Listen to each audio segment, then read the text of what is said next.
안녕하세요. 하나님이 영적인 성숙함을 측정하시는 척도 요한복음 14장 20절로 21절 말씀 보시겠습니다.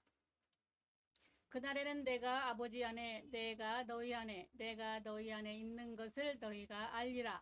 너희 계명을 지키는 자라야 나를 사랑하는 자니 나를 사랑하는 자는 내 아버지의 사랑을 받는 것이요 나도 그의 사랑하여 그에게 나를 나타내리라. 아멘. 진리의 말씀을 들으면 인생이 바뀐다라는 제목으로 은혜를 나누고자 합니다. 지금 세계는 큰 도전을 받고 있습니다. 그건 예수를 믿는 신앙에서 그리스도의 복음을 듣고 성경의 언약의 성취를 원하시는 하나님의 뜻과 마귀의 시험이 함께 들이닥친 것입니다. 옛날에 이단이라고 하면 내가 예수다 하는 정도였습니다. 그러나 마지막엔 내가 그리스도라고 나오는 수가 있을 것이라 성경은 이미 예언하고 있습니다. 그래서 지금 자신이 그리스도라고 말은 하지 못하고 보혜사라고 하는 인물이 이미 나타나서 활약을 하고 있습니다. 웃지 못할 해프닝입니다. 그만큼 마귀가 교회를 우습게 보고 있다는 의미이기도 합니다. 성경 말씀을 그대로 믿으라 하는 율법주의와 인간의 의지를 끌어올리는 적극적인 사고방식의 교육이 그리스도의 복음의 능력을 삭감시켰습니다. 뿐만 아니라 그리스도의 복음, 그 생명의 말씀을 실종시키고 있는 실정입니다. 믿음이 무엇인가에 대한 의문을 끊임없이 제기하고 있어도 어느 누구도 시원하게 대답하지 못하는 실정입니다. 무조건 예수를 믿으면 구원을 받고 열심히 기도를 하면 복을 받는다는 정도일 뿐입니다. 예수라는 대상을 믿으라는 이야기이며 그분이 하는 일을 믿으면 죄사함 받고 천국에 간다는 말입니다. 아니라고는 말을 하지 못하지만 하나님의 말씀을 듣는 가운데 일어나는 믿음이 아니라 이해한 믿음 또한 동의한 믿음이 대부분이 아닌가 하는 의문이 생깁니다. 그 증거는 죄와 질병 앞에서 또는 죽음 앞에서 전혀 힘을 쓰지 못하는 그리스도인들을 많이 보기 때문입니다. 사실 믿음은 창조물입니다. 우리가 믿음을 스스로 가질 수가 없습니다. 믿음의 주이신 그분이 복음의 말씀을 통해 우리 안에 임하시지 않으면 믿는다는 말이 다 거짓말이 됩니다. 실체가 없는 믿음, 곧 인위적인 믿음입니다. 이 믿음은 죽은 믿음이며 활동이 없으니 변화가 없는 믿음입니다. 그러나 살아있는 믿음은 복음의 말씀 곧 진리의 말씀을 듣는 중에 영혼이 재창조되듯 믿음이 새로 만들어지는 것입니다. 그래서 우리에게 그리스도가 오심으로 새 생명이 창조되듯 믿음 또한 말씀에 의해 우리 안에 새로 형성이 됩니다. 그래서 하나님의 말씀은 믿어지는 말씀입니다.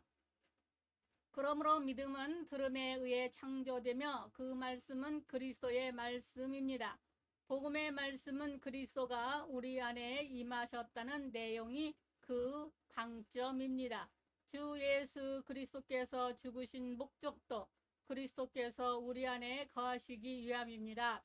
주 예수 그리스도께서 하나님께 돌아가심 또한 주의 영과 생명이 우리 안에 오시기 위함입니다. 구약 곧 옛 언약의 성취는 새 언약 곧 그리스도가 우리 안에 거하시는 걸로 완성이 됩니다. 말씀이신 그리스도가 우리 안에 거하지 아니하면 우리의 믿음은 믿어지는 믿음이 아니라 자신이 믿는 믿음이 됩니다. 만일 그리스도가 우리 안에 거하지 아니하면 그 사람은 계명을 지키라고 말하면 성경의 모든 말씀을 다 행하라는 것이라고 생각을 할 것입니다. 그러나 그 말씀, 호로고스이신 그리스도를 모신 믿음을 가진 사람은 그리스도의 새 언약을 지키는 것이 바로 그 말씀을 이루는 방법임을 너무나 잘 압니다. 말씀이신 그리스도의 존재가 우리 안에 임하시지 않으면 성경 말씀은 우리 안에 이루지 않습니다. 자신이 믿습니다 하고 덤비는 신앙으로는 절대로 그 삶이 변화되지 않습니다. 다만 말씀이신 주 예수 그리스도가 그 안에 거하시는 주의 언약 새 계명이 이루어진 사람은 주께서 그 안에서 끊임없이 일하심으로 밖에서 들리는 말씀이 점점 적용이 되어 삶이 바뀝니다. 바로 성령의 기름 부음이 항상 그 안에서 일을 하시기 때문입니다. 그래서 그날에는 바로 십자가의 죽으심과 다시 사심, 그 이후 날 주께서 하나님께로 돌아가시고 난 그 뒤의 날 성령이 오셔서 진리를 가르치고 생각나게 하시는 날에는 우리가 그리스도 안에 있음을 알게 됩니다. 복음의 말씀을 듣는 가운데 그대로 믿어지고 시인이 됩니다. 그리고 주 예수 그리스도께서 우리 안에 계심을 알게 됩니다. 이것이 바로 주의 그리스도께서 세우신 새 언약임을 압니다. 그로부터 세례의 의미를 깊이 생각하고 십자가의 도를 자신에게 끊임없이 반복 적용합니다. 억지로 십자가를 지는 것이 아니라 그리스도의 십자가로 이룩하신 그 사실을 그대로 받아들입니다. 그리고 주님 안에 내가 있고 주님이 내 안에 계신 그 말씀을 마음으로 꼭 지킵니다. 그때에 아버지의 하나님의 사랑의 공급이 되고 우리 안에 그리스도께서 나타나십니다. 의와 거룩과 영광으로 나타나시고 빛과 생명과 사랑으로 나타나십니다. 시와 찬미와 신령한 노래로 나타나십니다. 당연히 우리는 성령 안에서 하나님이 거룩하실 처소로 지어져 갑니다. 그리스도 안에서 우리가 거듭나서 하나님의 생명을 얻어 거룩하신 하나님의 집으로 지어져 간다는 것은 어마어마한 복입니다. 그 지어져 가는 도중에 만나는 하나님의 은사와 복은 감히 필설로 다 표현할 길이 없습니다. 기복주의나 신비주의에 천박한 기독교가 세계 교회를 위기 속으로 몰아넣고 있습니다.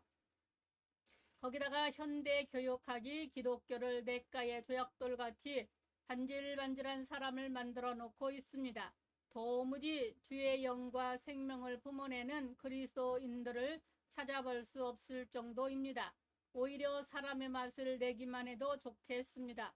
말씀을 제대로 들음으로 그와 그 영과 생명이 임하여 주의 집 곧 하나님의 집이 되어져 가는 그리스도인들이 위기의 교회를 구해내야 합니다. 요한복음 14장으로 16장이 이루어지기를 간절히 사모해야 합니다. 말씀을 들으며 그리스도를 받아야 합니다.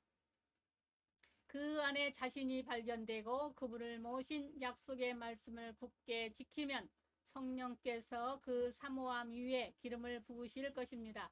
주의 영과 생명이 꿈틀거리며 주의 거룩하심과 영광을 드러내실 것입니다.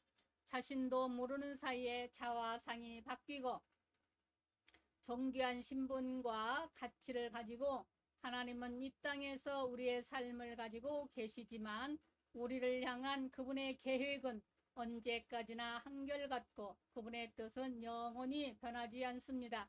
그러므로 하나님의 관점에서 세상과 사람들을 바라보는 묵직한 인생이 되어져 갈 것입니다. 감사합니다. 우리 주 예수 그리스도의 이름으로 사랑하고 축복합니다. 하나님 아버지의 말씀을 듣는 아버지의 자녀들에게 복 주시옵소서. 아멘.